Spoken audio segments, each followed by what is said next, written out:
ओम शांति, ओम शांति, ओम शांति। आज 22 मार्च 2026 की अव्यक्त मुरली है। रिवाइज डेट है 7 अप्रैल 2009। आज की अव्यक्त मुरली का शीर्षक है कारण शब्द से मुक्त रहे, चलन और चेहरे से मुक्ति देने वाले मुक्तिदाता बनो, सेवा के उमंग उत्साह के साथ बेहद की वैराग्य वृत्ति में रहो। कारण शब्द से मुक्त रहे, चलन और चेहरे से मुक्ति देने वाले मुक्तिदाता बनो, सेवा के उमंग उत्साह के साथ सदा बेहद के वैराग्य वृत्ति में रहो। आज बाप दादा चारों ओर के बच्चे जो डबल मालिक हैं, उन हर एक बच्चे को देख रहे हैं। एक तो बाप के सर्व खजानों के मालिक हैं और दूसरा स्वराज्य के मालिक हैं।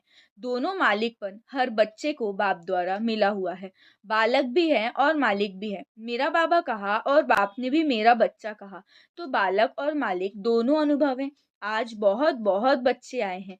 इस वर्ष का लास्ट टर्न है, तो आज बाप दादा ने हर एक का पुरुषार्थ चेक किया। तो बताओ क्या देखा होगा? हर एक अपने से पूछे मेरा पुरुषार्थ क्या है।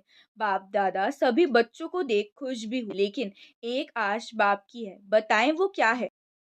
बाप की आश को पूर्ण करेंगे ना, एक ही आश है, वो है आज से एक शब्द बदली करो। कौन सा? जो बार बार नीचे ले आता है वो शब्द है कारण। इस कारण शब्द को परिवर्तन कर निवारण शब्द सदा धारण करो, क्योंकि अभी आपकी सेवा भी कौन सी है? विश्व के आत्माओं की सबकी समस्या का कारण निवारण कर, निवारण करते ही निर्वाण धाम में ले जाना है, क्योंकि आप सभी मुक्तिदाता हो। तो जब औरों को भी मुक्ति दिलाने वाले हो, तो स्वयं भी कारण को निवारण करेंगे, तब औरों को मुक्ति दिला सकेंगे, निर्वाण तो भेज सकेंगे। तो ये एक शब्द का अंतर करना मुश्किल है कि सहज है? सोचो, आज जो भी आए हैं वो अपने अपने स्थान पे देख रहे हैं, सुन रहे हैं। उन सभी से बाप दादा एक शब्द का परिवर्तन चाहते हैं, क्योंकि कारण ही नीचे ले आता है। कारण में तो आधा कल्प रहे। अभी निवारण करने का समय है, निवारण और निर्वाण मुक्ति। तो आज बाप को ये देने की हिम्मत है। लास्ट टर्न है ना, सभी उमंग उत्साह से आए हैं और बाप दादा एक एक को मुबारक दे रहे। सोने की, खाना खाने की मुश्किल भी है, लेकिन सब स्नेह से, स्नेह के प्लान ने आप सबको मधुबन में पहुंचा दिया है।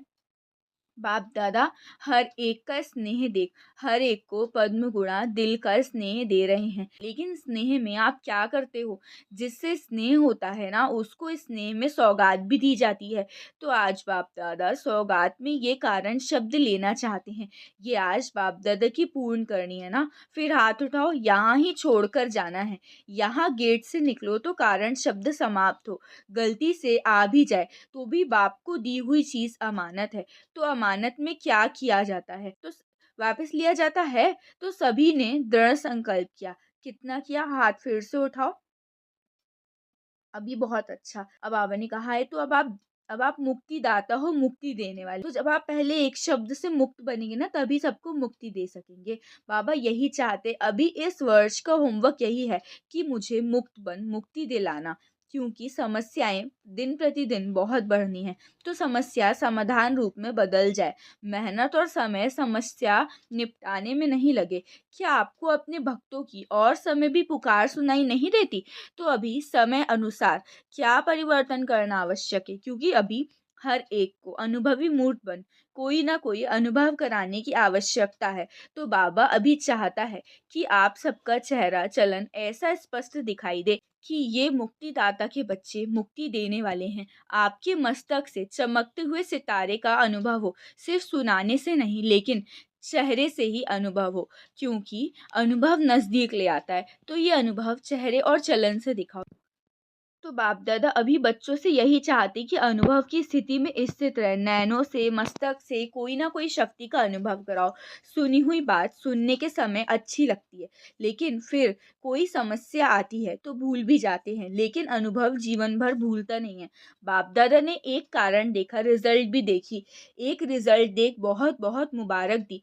कौन सी रिजल्ट? आज तक सेवा का उमंग उत्साह अच्छा है, तो बाप दादा मुबारक भी देते हैं। सेवा बढ़ाते भी और प्लान भी अच्छे बनाते, रिजल्ट भी यथाशक्ति मिलती है। लेकिन एक बात अनुभव कराने के लिए अपने में अटेंशन देना पड़ेगा। जैसे सेवा आपकी अभी प्रसिद्ध होती जाती है, खुश भी होते जाते हैं और आजकल इंटरेस्ट भी बढ़ता जाता है। अभी बाकी अनुभव कराने की विधि क्या है? वो है उमंग उत्साह सहित। जितना उमंग उतना ही समय अनुसार अभी बेहद वैराग्य वृत्ति भी चाहिए। पुरुषार्थ में कोई समस्या रूप बनता है तो उसका कारण है बेहद के वैराग्य वृत्ति में कमी। अब बेहद का वैराग्य चाहिए। बेहद का वैराग्य सदाकाल चलता है। अगर समय पर होता है तो समय नंबर 1 हो जाता है और बाप नंबर 2 में हो जाते हैं। समय ने आपको वैराग्य दिलाया। बेहद का वैराग्य सदाकाल होता है। एक तरफ उमंग उत्साह खुशी और दूसरी तरफ बेहद का वैराग्य। बेहद का वैराग्य सदा ना रहने का कारण बाप दादा ने देखा। कारण है देह अभिमान। देह शब्द सब बातों में आता है। जैसे देह के संबंध, देह के पदार्थ, देह के संस्कार, देह शब्द सब में आ जाता है। और विशेष देह अभिमान किस बात में आता है? जो देही अभिमानी से देह अभिमान में ले आता है, वो अब तक बाप दादा ने चेक किया कि मूल कारण पुराने संस्कार नीचे ले आते हैं। संस्कार मिटाए हैं, लेकिन कोई ना कोई संस्कार नेचर के रूप में अभी भी काम कर लेता है। जैसे देह अभिमान की नेचर नेचुरल हो गई है, ऐसे देही अभिमानी की नेचर नेचुरल नहीं हुई है। कहते हैं हमने खत्म किया, लेकिन एकदम बीज को भस्म नहीं किया। इसलिए समय आने पर फिर देह भान के संस्कार इमर्ज हो जाते हैं। अभी आवश्यकता है इस देह भान की नेचर को पावरफुल देही अभिमानी की शक्ति से वंश सहित नाश करने की। क्योंकि बच्चे कहते हैं चाहते नहीं हैं, लेकिन कभी कभी निकल आता है। क्यों निकलता है? अंश है, वंश होके निकल आता है। तो अभी आवश्यकता है शक्ति स्वरूप बनने की। आधार है अभी अपने को चेक करो कि किसी भी स्वरूप में अंश मात्र भी पुराना देह भान का संस्कार रहा तो नहीं हुआ है। और वो खत्म होगा बेहद की वैराग्य वृत्ति से।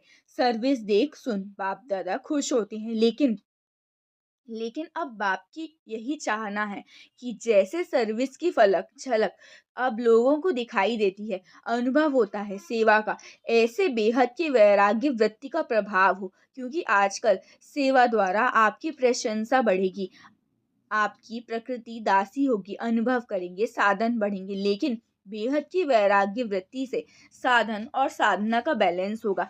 जैसे आप लोग प्रवृत्ति में रहने वालों को दृष्टांत देते हो कि सब कुछ करते कर्मयोगी कमल पुष्प के समान रहो, ऐसे आप सभी को भी सेवा करते साधन मिलते साधना और साधन का बैलेंस रहेगा। तो आजकल एडिशन सेवा के साथ बेहद की वैराग्य वृत्ति भी आवश्यक है।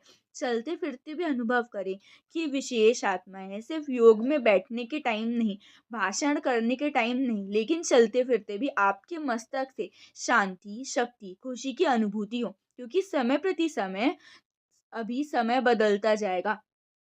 तो बाबा ने समय प्रति समय इशारा दिया है, लेकिन आज विशेष बाबा बेहद के वैरागी की तरफ इशारा दे रहे हैं। इसीलिए भी अपने को चेक करके देही अभिमानी बनने में जो देह अभिमान का विघ्न है, अनेक प्रकार के देह अभिमान का अनुभव है, इसका परिवर्तन करो। और दूसरी बात, बहुत समय का भी अपना सोचो। बहुत समय का अभ्यास चाहिए, बहुत समय पुरुषार्थ, बहुत समय का प्रारब्ध। अगर अभी बहुत काल का अटेंशन कम देंगे तो अंतिम काल में बहुत काल जमन ही होगा, टू लेट का बोर्ड लग जाएगा। इसलिए आज बाबा दूसरे वर्ष के लिए होमवर्क दे रहे हैं। ये देह अभिमान सब समस्याओं का कारण बनता है और फिर बच्चे रमणीक हैं तो बाप को भी दिलासा देते हैं कि समय पर हम ठीक हो जाएंगे। बाबा कहते क्या समय आपका टीचर है या फिर आप समय के टीचर? बाबा ने कहा है आपको अब समय नजदीक लाना है, आप समय को नजदीक लाने वाले हो, समय पर रहने वाले नहीं। समय को टीचर नहीं बनाओ। बाबा आज यही बार बार इशारा दे रहे कि स्वयं को चेक करो, बार बार चेक करो और परिवर्तन करो। बहुत काल का परिवर्तन बहुत काल की प्रारब्ध का अधिकारी बनता है।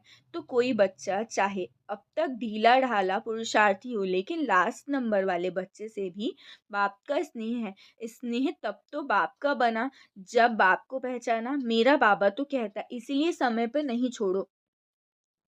समय समय आएगा नहीं, हमको संपूर्णता का समय समीप लाना है। बाप दादा के विश्व परिवर्तन के कार्य के आप सभी साथी हो। अकेला बाप कार्य नहीं कर सकता, बच्चों का साथ है। बाप तो कहते हैं पहले बच्चे आगे बच्चे। तो अभी अगर दूसरे वर्ष में आना ही है तो ये होमवर्क करके रखेंगे, करेंगे ना? हाथ उठाओ। अच्छा, अभी सब अच्छा, सभी तरफ के बाप दादा के दिल तक नशीन और भ्रकुटी के तक नशीन और भविष्य के भी राज्य तक नशीन, ऐसे बाप दादा की सिखिलदे पद्म पदम गुणा भाग्यशाली बच्चों को सदा अपने नैनों द्वारा रूहानियत का अनुभव कराने वाले और चेहरे द्वारा सदा खुश किस्मत मन सदा खुशी में नाचता रहे। कोई भी सामने आवे अनुभव करे कि इन जैसी खुशी कहाँ भी नहीं है और सबक अर्थात पाठ सिखा के जाएं। ऐसे हर बाप के बच्चे अपने द्वारा बाप का मुख द्वारा बाप का परिचय देते हो, लेकिन नैनो और चेहरे द्वारा बाप का साक्षात्कार कराने वाले ऐसे चारों ओर के बच्चों को जिन्होंने पत्र भेजे, ईमेल किया, सभी के बाप दादा के पास पहुँचे हैं। जिस समय आपने संकल्प किया उसी समय बाप के पास पहुँच गया, इसलिए बहुत बहुत मुबारक हो। देश विदेश के सब बच्चों को बाप दिल के स्नेह का रिस्पॉन्ड दे रहे हैं, तो चारों ओर के बच्चों को बाप दादा पद्म गुणा दिल का दुलार दिल का प्यार दे रहे हैं और सभी को नमस्ते कह रहे हैं। अब कहो, हम रूहानी बच्चों की रूहानी बाप दादा को याद प्यार गुड मॉर्निंग और नमस्ते नमस्ते नमस्ते, शुक्रिया बाबा शुक्रिया। आज का वरदान, कर्म करते हुए कर्म के बंधन से मुक्त रहने वाले सहज योगी स्वतः योगी भव। कर्म करते हुए कर्म के बंधन से मुक्त रहने वाले सहज योगी स्वतः योगी भव। विस्तार, जो महावीर बच्चे हैं उन्हें साकारी दुनिया की कोई भी आकर्षण अपनी तरफ आकर्षित नहीं कर सकती। वे स्वयं को एक सेकंड में न्यारा और बाप का प्यारा बना सकते हैं। डायरेक्शन मिलते ही शरीर से परे अशरीरी आत्माभिमानी बंधन मुक्त योग युक्त स्थिति का अनुभव करने वाले ही सहज योगी स्वतः योगी सदा योगी कर्म योगी और श्रेष्ठ योगी हैं। वो जब चाहें जितना समय चाहें अपने संकल्प श्वास को एक प्राणेश्वर बाप की याद में स्थित कर सकते हैं। स्लोगन, एक रस स्थिति के श्रेष्ठ आसन पर विराजमान रहना यही तपस्वी आत्मा की निशानी है। एक रस स्थिति के श्रेष्ठ आसन पर विराजमान रहना यही तपस्वी आत्मा की निशानी है। यह व्यक्त इशारे निश्चय के फाउंडेशन को मजबूत कर सदा निर्भय और निश्चिंत रहो। विस्तार, ये निश्चय व स्मृति और समर्थी रखो कि अनेक बार बाप के बने हैं वह माया जीत बने हैं, तो अब बनना क्या मुश्किल है। क्या ये स्मृति स्पष्ट नहीं है कि मुझ श्रेष्ठ आत्मा ने विजयी बनने का पाठ अनेक बार बजाया है। अगर स्मृति स्पष्ट नहीं है तो इससे सिद्ध है कि बाप के आगे स्वयं को स्पष्ट नहीं किया है। अच्छा, ओम शांति ओम शांति ओम शांति।